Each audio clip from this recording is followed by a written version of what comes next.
동북아시아가 급박하게 돌아가고 있습니다. 2011 한미 정상회담 당시 처음으로 공동선언문에서 사상 처음으로 양안 관계국 대만과 중국의 문제를 평화롭게 해결하자는 문구가 삽입된 이후로 동북아 정세가 요동치고 있습니다. 미국은 2011년 한미 정상회담 이후로 대만과 중국의 문제 더 나아가서 한반도 동남아시아 문제가 요동칠 수 있다는 분석이 나오고 있습니다. 2011년까지만 해도 정말로 러시아가 우크라이나를 침공할 것인지에서는 의구심이 있었습니다.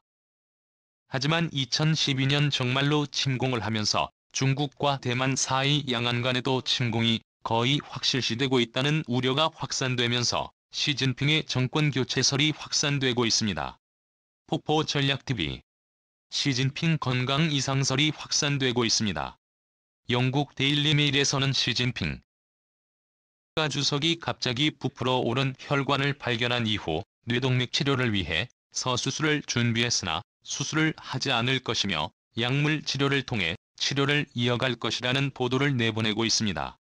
해외 정보 매체들은 2020년 군중 연설 당시 그의 느린 말과 기침에 주목하며 건강이 상설이 확산됐으나 이렇게 공식적으로 보도가 나온 것은 처음입니다.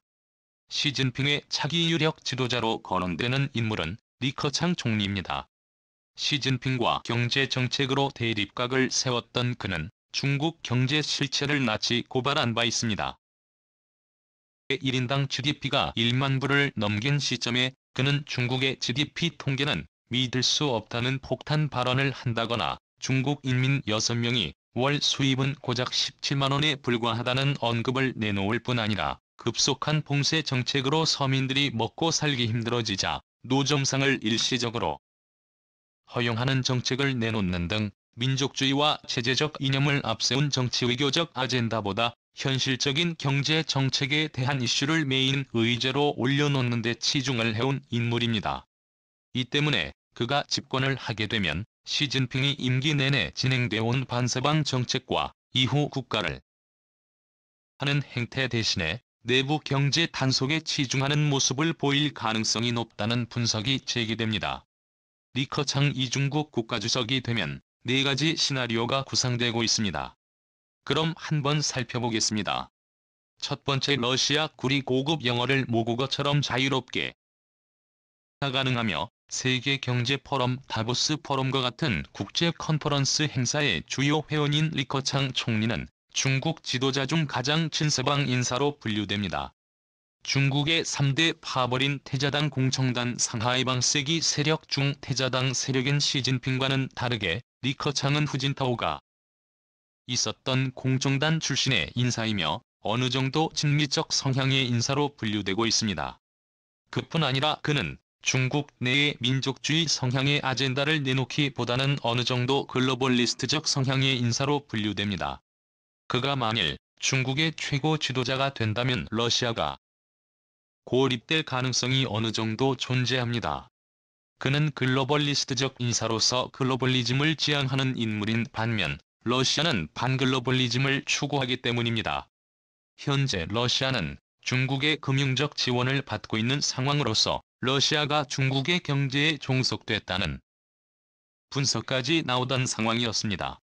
하지만 리커창이 중국의 리더로 등장하게 된다면 1970년대 핑퐁 외교를 통해서 중국-미국 연대를 통해 소련을 무너뜨렸듯이 향후에도 그럴 가능성이 있습니다.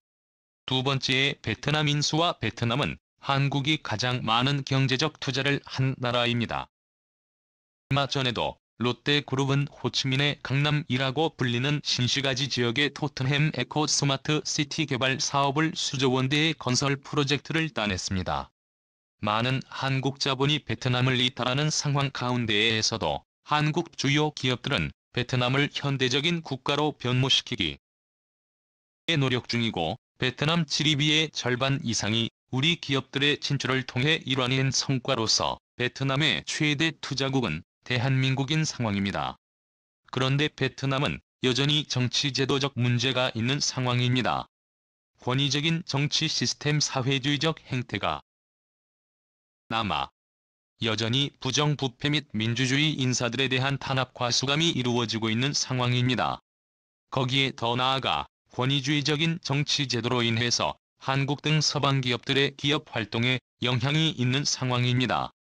서방의 자금을 받고 성장한 베트남이지만 사회주의 시스템으로 인해 서방 기업들이 인도 등 제3세계로 탈출을 검토 중이고 한국 역시 주요 대기업들의 생산 라인을 한국 내로 이전하는 추세입니다.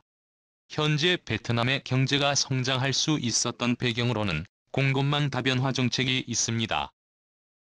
중국으로부터 탈출해오는 한국 등 서방 기업들의 공장을 유치해서 얻는 이득인 것입니다.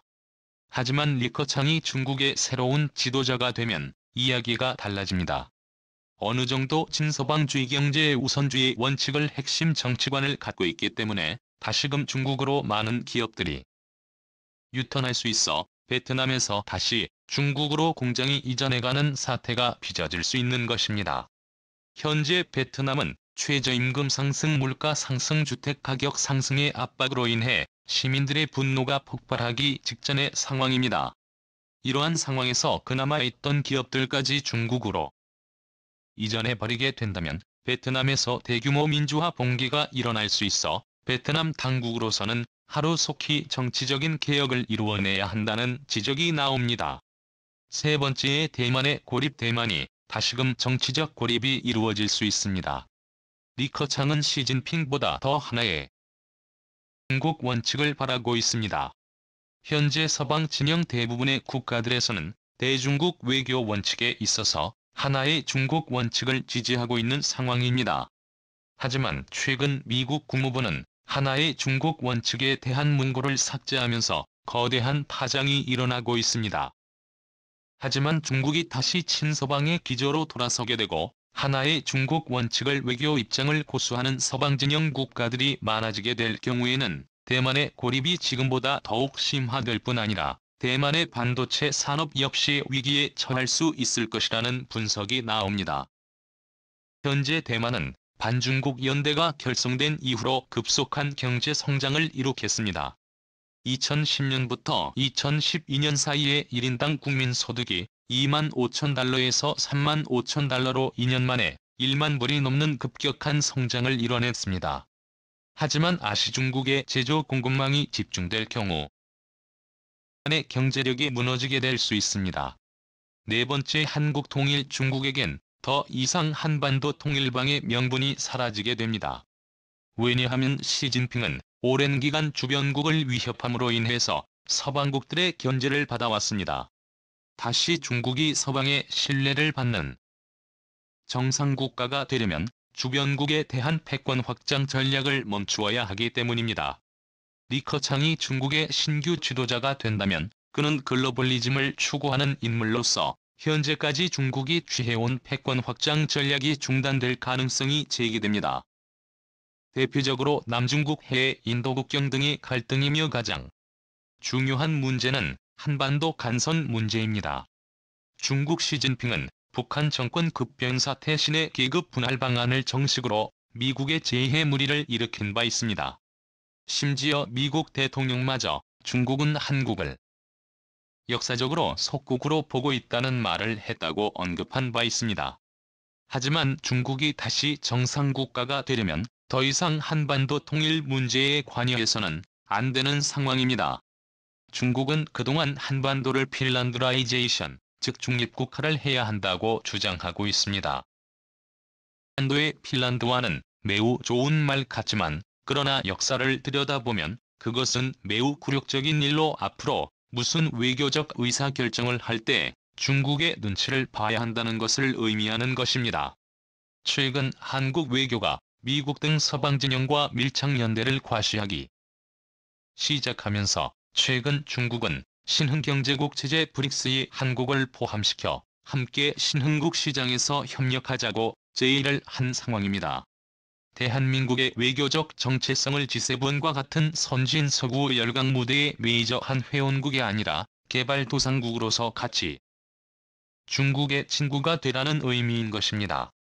하지만 한국 국민들 다수는 한국이 이제 더 이상 개도국이 아닌 선진국의 정체성 서방주의 국가의 정체성을 갖고 있는지라 중국에 제한하는 국민적 정서상 한국의 외교 정책으로 반영되기는 어려울 것으로 보입니다. 현재 서방 진영 매체들에서는 시진핑이 실각하고 리커창이 집권한다는 소문이 돌고 있으나 홍콩의 주요 매체들에서는 그러할 가능성은 낮다고 평가합니다. 현재 중국은 시진핑의 사상 최초 국가주석 3년임을 유례없이 무리하게 추진하는 과정 가운데 중국의 여론을 하나로 모을 방법으로 대만 침공에 대한 징후가 곳곳에서 포착되고 있는 상황입니다. 중국이 대만을 침공하게 된다면 중국은 그야말로 거대한 북한과 같이 사상 초유의 고립 사태를 맞이하게 되어 14억 중국 인민들이 북한 주민과 같은 삶을 사는 처지로 내려갈 수 있다는 우려가 나오면서 하루속히 중국이 정상 외교 국가로서 자리를 찾아가야 한다는 목소리가 나옵니다. 이러한 상황 가운데 한국은 국제외교 중심 국가로 부상하며 중국의 큰 견제를 받고 있습니다. 최근 국제지정학 전문가들 에서는 향후 5년 안에 한국의 통일이 가시화될 수 있을 것이란 분석을 내놓고 있습니다. 하지만 그것은 한국이 서구적 민주주의적 정체성으로 서구 국가들을 이끌어가는 민주주의적 리더 국가로서 연대를 할 경우에 가능하다는 분석을 내놓고 있습니다.